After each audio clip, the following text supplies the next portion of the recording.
Asymmetrical Haircuts Justice Update with Janet Anderson and Stephanie van den Berg. All rise. Hi, Steph. Hi, Janet. Well, we're just out of our summer break. And our lovely editorial intern, Margarita, put up her favorite picks from the podcast we did in the last few years with some good ones. So we hoped you enjoyed our offerings over the summer.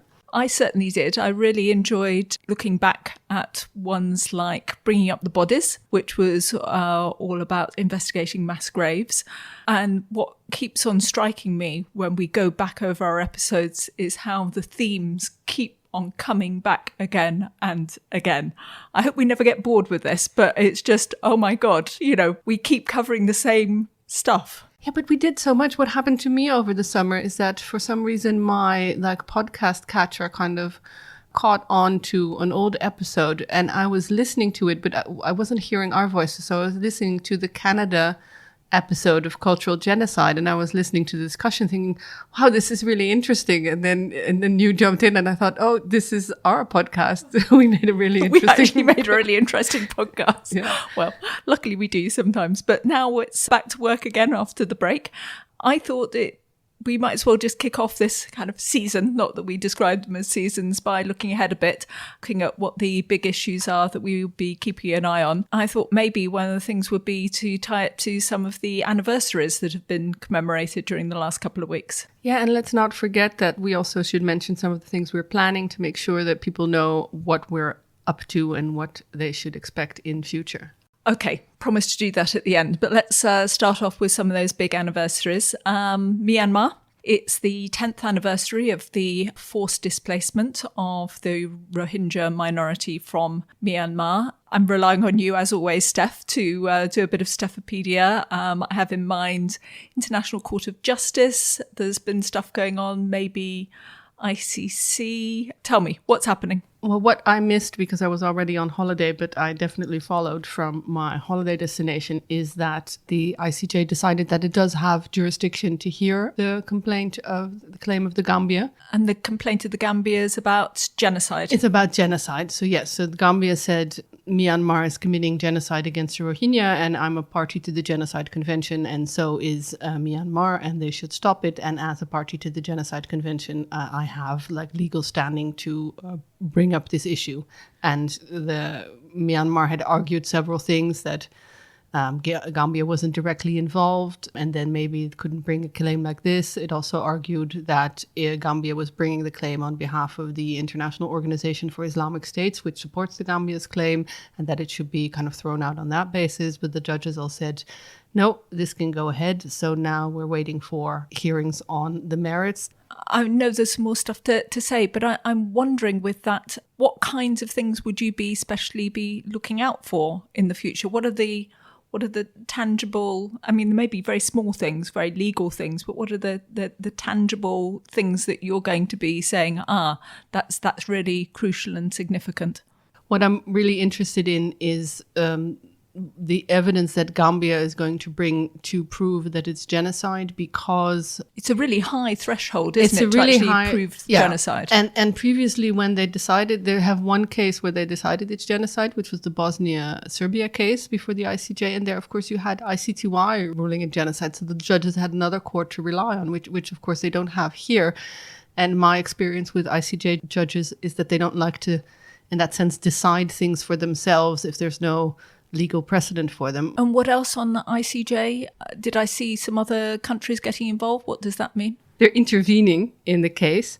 I saw it from the UK and Germany, and that basically means they can make arguments in the case. So they have said that they are intervening on behalf of the Gambia. So it's also just a kind of diplomatic way of throwing your support and making a case in international law to say that what Myanmar is doing is wrong or that genocide should be prosecuted, those kinds of things. But I think it's mostly also a kind of show of force and support. And also they will probably hire some very nice high-priced lawyers to make really great arguments for Gambia, which is, good. Then you have a lot of legal scholars arguing a point. And is it worthwhile mentioning International Criminal Court in relation to Myanmar? I mean, there is a case, based on the fact that Bangladesh is a member of the International Criminal Court and that the Rohingya were mainly forced out into Bangladesh. So there's some crimes that happened in Myanmar that have continued in Bangladesh, but do we know anything about what's going on? There's still whispers about the investigation. There are also whispers about defected soldiers that have sometimes spoken to the media, that maybe they're also speaking to the prosecutor. But I've never been able, I'm talking about the Reuters team in that sense. The royal we. The royal we. I've never been able to kind of get that verified. The last thing that I saw with the ICC was an outreach report of what the registry had all done. Lots of that is redacted. And the main thing that stood out to me is that they haven't been able to actually go to Bangladesh in that reporting period to actually meet with people because of all kinds of restrictions. But that's always the trouble with the ICC, is that it's very hard to get outreach organized, and getting out to Cox's Bazar, where most of the Rohingya refugees are, is difficult.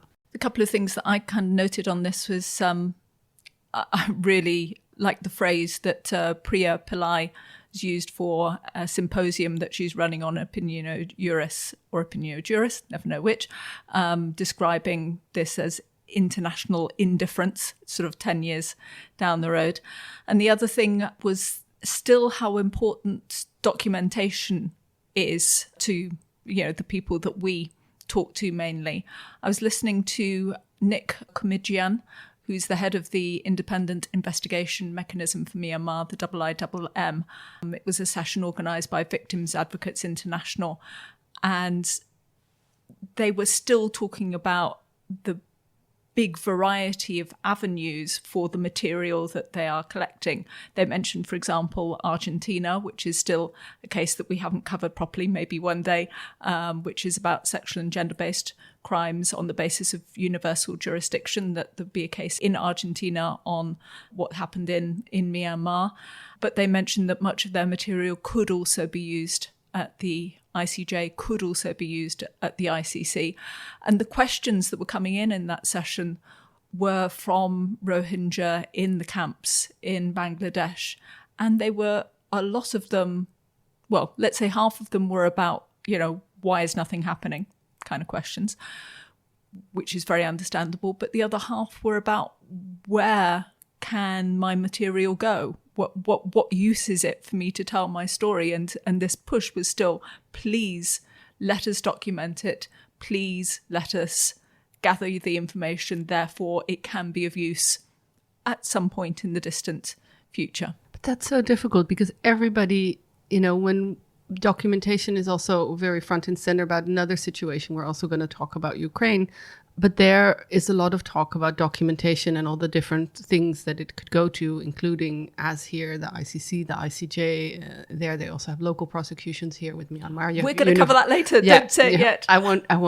We'll go into it yet. Okay. But the thing is, the big kind of bogeyman of documentation is over-documentation, and we don't want a Cox's Bazar kind of situation. Right, we're going to do a podcast on that one, and we'll come to that another time. Another podcast that maybe is connected to both of these that we need to do is the idea that there should be maybe some kind of a standing investigative body from the UN, so you stop creating your IIIMs and your, which we're going to come to as well, and your IIMs, but that you have some kind of standing body. And I think that that's really interesting to see how that goes. It would be super interesting. I've yet to see the kind of results of one of those investigative mechanisms. Well, maybe the Kosovo tribunal, that's the only thing, but that's from the EU. Investigation that then led to the Kosovo tribunal because the political will was behind creating this Yes. thing. That's the issue, isn't it? It always comes back to political will. Yeah. So let's go to the other one, another one on political will. The next anniversary I wanted to pick up is connected to Syria. It's 10 years since a massacre at Daraya, which was kind of the heart of the resistance to Bashar al-Assad. 700 people were killed in that massacre by Bashar al-Assad's forces. Terrible experiences. Because I was listening to an event describing all of this. Troops went from door to door killing people, detaining the men and killing many of them, and detaining women and children. People were terrified. They were sheltering in attics, in basements, in most extraordinary circumstances, and really descriptions from people about how difficult it was to get rid of the smell of blood in their noses for weeks afterwards because of the amount of slaughter that happened there. It was a session where the investigation, which has just been published, which I'll put a link to in the show notes, had been done by the Syrian-British Consortium. And they've been documenting what happened 10 years ago, but with the community.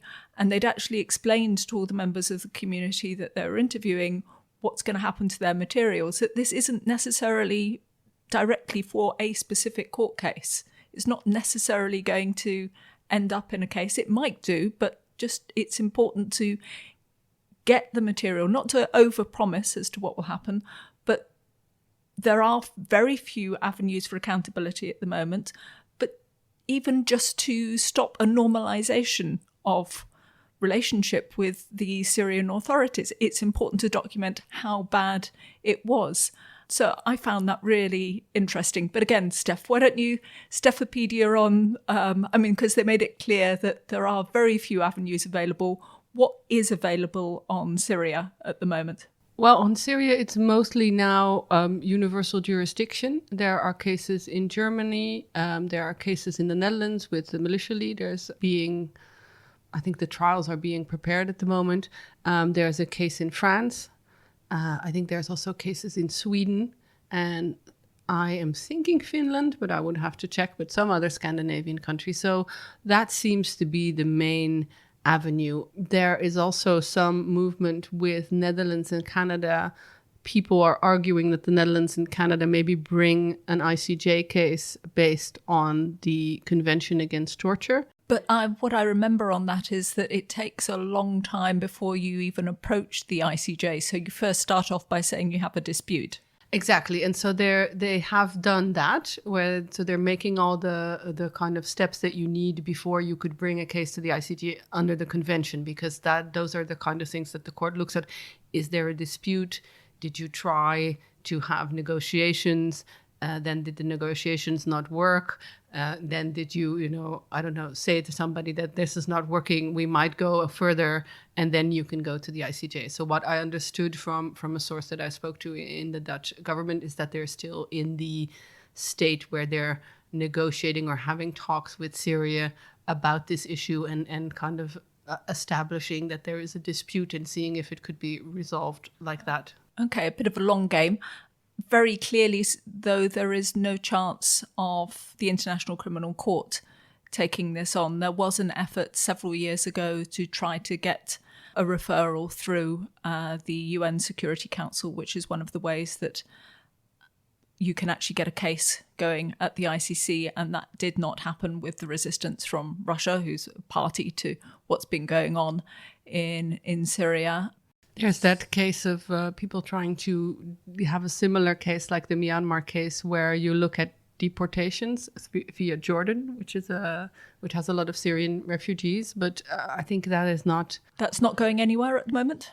Or you haven't heard anything? I haven't heard anything. I'm sure the prosecutor of the ICC might be looking at it, but also the new prosecutor, Karim Khan, is not putting out those updates about initial investigations and claims. So where under his predecessor, we could every December kind of see, we looked at this and we can't find enough. So we might get something in December. I mean, we should say that's one of the things that we'll look ahead to is, and we'll plan for, is the meeting, the assemblies of states parties, the meeting of the states who fund the ICC, and quite often there are interesting reports that come out at that time, and there'll be interesting elections as well. So it's an opportunity for us to kind of delve in to what's going on.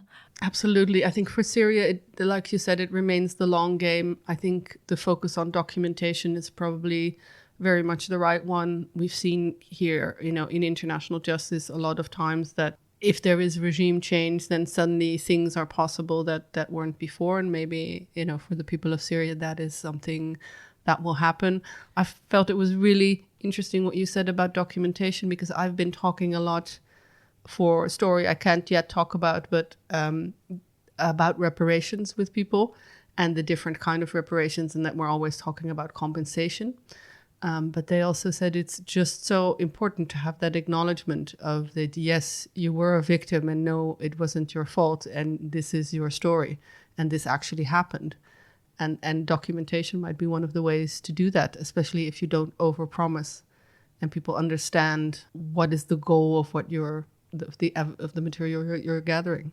So picking up what you mentioned earlier about Cox's Bazar, we are actually planning an episode on the issue of over-documentation and to see what we've learned from previous situations and therefore what is being transferred over into Ukraine, which is another subject that we need to look at. The bear in the room, the elephant in the room, as you said, we are at the 6-month, I hesitate to call it anniversary, but it's been 6 months since the Russian invasion.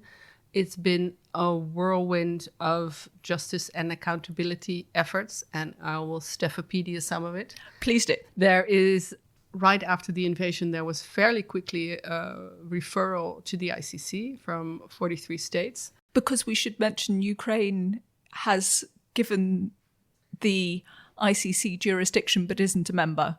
And then 43 states joined in and said, oi, do something. Yes, but there was already a case in preliminary investigation because Ukraine had previously, with the annexation of the Crimea and the war in the Donbass, or the fighting in the Donbass, had given the ICC jurisdiction to look at all those things. And so on top of that came this referral from 43 states. Which really set off a whole chain of stuff, including a ton of cash to the ICC. Cash. Absolutely. I think Khan is being money thrown at the Office of the Prosecutor for investigation. I think he's very adamant that he doesn't necessarily want it earmarked for Ukraine and that it goes to his office. I mean, I'm sure it doesn't, but there's a lot of attention for Ukraine from everything. And he's trying to balance it out by going to the CAR, by doing things there, by going to Darfur. But, the international media is also very thick also. He gets questioned about Ukraine a lot. And I think he's been there twice, which is unprecedented that a prosecutor shows up in an active conflict. And we also had here in The Hague a big accountability conference that he was at, and many different dignitaries were at to all suggest their commitment to it. But apart from the ICC, the ICC is also involved for the first time ever in a joint investigative team. Yes, those are the things that Eurojust, the European kind of prosecution organization, puts together, where they can kind of coordinate between different states in the same investigation. So there's several states who've opened universal jurisdiction cases into Ukraine. There's the ICC with the Ukraine case. And then there's also Ukraine at the ICJ. What is that? That's another genocide case, but it isn't a genocide case, but it is. What's going on there? It's a genocide case, but it's based on, it's not like the other genocide cases. It's a genocide case, but not like we know it. It is actually based on the fact that Russia said that it invaded, or the Russian president said that he invaded Ukraine because Ukraine was committing genocide against Russians. That's the kind of Russian... Against Russian speakers. Yeah, it's the Russian narrative of their Nazis, and they're trying to eliminate Russian speakers and blah, blah, blah. And so they said that that's a kind of abuse of the Genocide Convention, that you're using that as a pretext for an armed conflict, for an invasion. That is wrong under international law. And that's the only way they can bring that case to the ICJ, because even though everybody knows that you shouldn't invade sovereign countries, and that's against international law, there's no actual mechanism to bring that kind of case for the ICJ. It has to be linked to some agreement or a treaty. A treaty. But everybody else has joined in that thing at the ICJ as well. I've certainly seen a lot of other countries joining in with their opinion. And again, is that like you were describing for Myanmar? Is it very much a kind of mark of diplomatic approval, which side we're on, or do all of those legal opinions mean something? Yeah, it's a diplomatic move of which side we're on, and it's also kind of get your 2 cents on. So I think in that sense, genocide scholars are probably rubbing their hands to see all these kind of new international opinions, because what's going to happen is you have a hearing and then people can kind of annex their opinion. So I'm assuming, but I don't know, because this is the first I think I followed one case previously at the ICJ where you had a lot of these interventions, which was a case about nuclear energy, and a lot of countries wanted their say to kind of shape international law about it. So I think we're going to see that too, where you just have hearings and then they are going to put in all these kind of legal arguments. So it sounds kind of exciting that they're going to fight shoulder to shoulder, but it will probably We know what the reality is, though, that it's very, very incy-mincy, teeny tiny little interpretations. Very important, I'm sure, if that's what you find interesting, but quite difficult to make, I don't know, let's say quite difficult to make really interesting journalism out of. Absolutely. And the thing that we see that is very much kind of interesting journalism that we see covered a lot is that Ukraine has started its own war crimes trials, and also Russia has started its own war crimes trials. Yeah, and some people are quite critical of particularly the Russian ones as not being particularly according to the book. And the Ukraine ones also have some issues with them. Yeah, let's put straight up that, yes, there's criticism on both those war crimes trials. Russia, of course, is a lot more ongoing criticism about the way that Russian trials are run and the Russian government influences trials and the rights of defendants in Russia. We see that a lot with the opposition leaders of Ukraine. I think the critique there on the Ukraine side is that maybe the judges don't have all the expertise and the understanding of international humanitarian law to be able to completely come up with very good decisions. Maybe they're quite fast trials as well. That was one argument, but I have to say, in defense of Ukraine, the Netherlands also has those kind of 2-day, 3-day trials where a lot of is done before. On the other hand, it's usually just people like me, sort of Brits, who are used to the adversarial system, who think, "Oh, how can it only take that amount of time?" Yeah, the argument is that it's very fast, and looking at the sentences that come out, you see a lot of international law experts and people like me who follow the international tribunals. Some of these sentences seem really high compared to what we see in the international system, but of course that tends to happen generally with local trials. I mean, in local trials, in a Dutch murder trial, if the murder is high profile enough, you can get a life sentence. While, there is the general who led the attack on the Srebrenica enclave, which resulted in the Srebrenica genocide, didn't get a life sentence. He got 40 years, so, he will be in prison for the rest of his life, but it's not a life sentence because they have to kind of save something for the worst of the worst. And so you see as a rule that in local prosecutions or local verdicts are always higher than international verdicts. So that is a criticism that we saw with the Ukraine war crimes trials. But there's so many people watching them. I'm thinking, I assume that Ukraine very much wants to do its best. I mean, it's not as if they're being hidden in any way. They're very much on display. But the other thing with Ukraine is this whole debate that got everybody very excited again in our world about whether there should be a new tribunal. Because of its limitations, the International Criminal Court, even though it can put somebody on trial for aggression in some countries, if they've got a member state, etc., but it can't definitely deal with aggression to do with Ukraine. So that created this space for everybody and their uncle to come up with what kind of a new tribunal there should be, whether it should just be for aggression, whether it should be for aggression plus other crimes, whether it should be created under some kind of UN auspices, which would be difficult, or whether it should be created under some European basis. I mean, really just the numbers of papers and panels and discussions that I saw around this.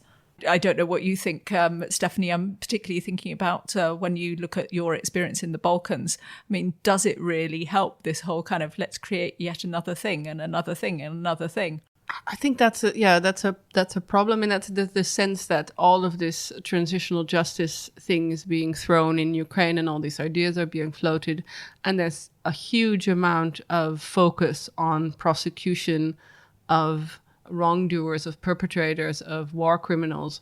And while that is, of course, important and it's our bread and butter, it also seems that everybody's looking at that, and that is where the kind of good story is. And the good story is not in, how is somebody who is living in Kherson going to get his flat back, and how is that going to be arranged? And so people's realities of people's lives is not necessarily there. Well, we can't argue, though, completely against our own podcast idea, No, which is absolutely. covering this justice and accountability world. We just recognise it is an issue, that it's not the only thing going on in the world. No, and you could argue that justice might also be kind of a reparative justice and getting victims a chance to get their life back on track. But yes, I cannot argue against my own podcast. I think what the Balkans and what the former Yugoslavia has taught us is that 30 years on, there are still people looking for ways to rebuild their lives. And I think that's the big, it sounds trite, but that's the big tragedy of Ukraine. When you look at what is happening now, for following this for so long, as you and I and most people who follow these kind of trials know, that this is 30 years down the line, we could still be we discussing would this. still be talking about this, and there's still people that are so affected and that haven't been, felt supported or helped, and it's such a gargantuan task to do this that it's, on the one hand, for our profession, it's going to keep me in a job for the next 10 years at least. On the other hand, it's a bit depressing when you look ahead. Yeah, how destructive this is. Maybe we can be slightly less depressed, sort of rounding up the podcast by saying practically what else are we planning to do. For example, we managed to track down Megan Hurst, who was a victims advocate at the ECCC, the Cambodia Tribunal, and who resigned recently, and talks through with us what are the most important things about trying to represent victims and why she felt the Cambodia Tribunal wasn't pulling its weight, and why she felt that she had to resign. What else? And we talked wildlife and transnational organized crime. So lots of pangolin and tiger talk from me, and elephant ivory, and how wildlife crime connects to international organized crime, and that it often intermingles, and how to look at that and how to prosecute more wildlife crime, and also possibly get international organized crime syndicates.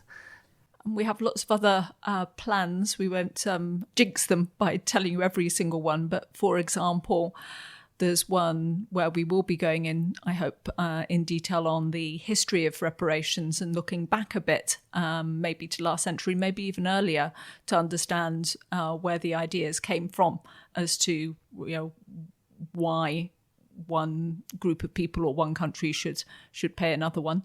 Absolutely. And we have Philip Sands, who's going to talk to us about his new book and the ICJ. And this is all about the Chagos advisory opinion.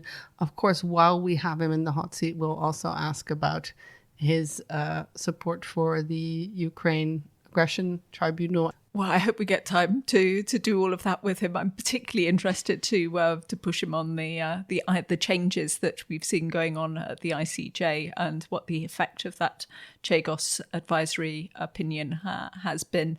I think it's got quite a ripple effect. So lots of different subjects coming up. Just to say to anybody who's still listening at the end of the podcast, hello, we'd love to hear from you. I mean, don't hesitate to reach out to either of us or directly to the podcast and tell us what you want to tackle. But should we finish off traditionally, Stephanie? What have you been watching or reading or listening to? Well, what I've been binge watching since you recommended to me. I guess that must be what Priya Pillai recommended to me. It's Extraordinary Attorney Woo. Yes, which is in Korean, isn't it? Absolutely. So it's really, it's very weird watching it, but it is lovely. It is lovely. It's about an attorney in Korea on the autism spectrum who does all kinds of cases, but it also explains a lot about autism and shows how she navigates the professional world. There's lots of whale talk, which I very much enjoy, and footage of dolphins. It is very sweet. I tried another one which also has a main lawyer female character. That's She-Hulk, Attorney at Law, which is the new Marvel character, where there's I've only managed to watch one so far, and it's quite fun and self-knowing, but just I feel that not worthy of binge watching necessarily, sort of dip into maybe. Try and think what else have I actually done any reading at all? Oh, I turned back to Norman Lewis's work, who is a big anthropologist, and because somebody mentioned something that he had written, and I just wanted to go back to some of his early books, which are about some of the most interesting places in the world. So I put some links to his work. In case, I think it was a reference to Martha Gellhorn and then who he used to know, and he was just one of those people who knew everybody in the 50s and 60s and travelled as an anthropologist, and he has so much, and he writes really, really well. Have you been reading anything? I've been reading, and I have to Google it now, but I had a recommendation of somebody who recommended a science fiction story so it's set in the future to like a colony to Earth, and then they have androids doing their work for them, and one of them gets accused of murder, but they have some rights. And so the question is like, what kind of rights does AI have? Because I think the idea was that in the future, when the AI has committed a crime, the punishment is that they get reset. But they are sentient, so then is it murder? And then there is some UN decision or some kind of future UN decision, and she has to argue in this murder case for the rights of the sentient being. Exactly, the quote unquote human rights of the AI, which is very law mixed with science fiction, but it was very lovely. Well, I'll have to Google. I'll have to find it. We'll put the link in the show notes. But yeah, off we go for the next few months. We'll just carry on trying to cover as much of this world as we can fit in between our other busy lives. Absolutely. And we have a lot of good ideas and people we want to talk to. And let's hope that we could get all these people actually talking to us. Well, that's getting easier and easier, but to actually get ourselves to record everything. Yes, that's the difficulty, finding the time. But we will. Okay, we will. See you soon. See you. Bye. This podcast was created and presented by Janet Anderson and Stephanie van den Berg. You can find show notes and additional blogs on asymmetricalhaircuts.com. It is recorded in the Hague Humanity Hub, home to a community of innovators in the field of peace, justice, development, and humanitarian action.